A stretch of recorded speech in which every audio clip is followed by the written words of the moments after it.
সৌরভ, তোমাকে হর্ন সাজেশনের সিম্বলটা দেওয়া হচ্ছে, তুমি অ্যাকসেপ্ট করো। এই হর্ন সাজেশনের সিম্বল পাস্ট থেকে আসা ট্রমা, ডিসঅ্যাপয়েন্টমেন্ট, হার্টব্রেক, পেন, যেগুলো তোমার বর্তমানকে নেগেটিভলি ইম্প্যাক্ট করে, এফেক্ট করে,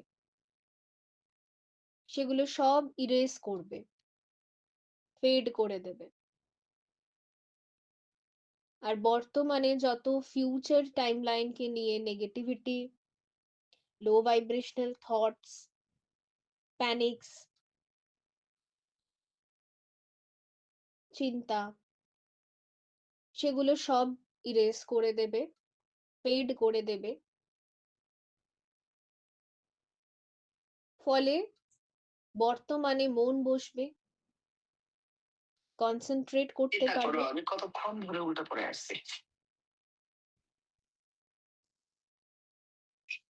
কনসেন্ট্রেট করতে পারবে। ফলে ল অফ অ্যাট্রাকশন অনুযায়ী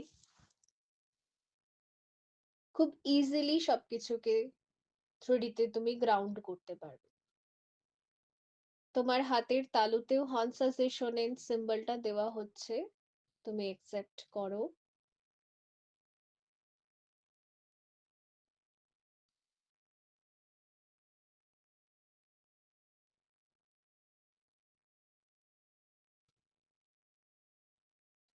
ভবিষ্যতে যখন তোমার কাছে কোনো এমন ব্যক্তি আসবে যে এই পাস্ট আর ফিউচারের একটা মায়াজাল, একটা ট্রমাটিক সিচুয়েশন নেই পড়ে থাকে, তাকে তুমি হর্ন সাজেশনের সিম্বল দিয়ে হিলিং দিতে পারবে।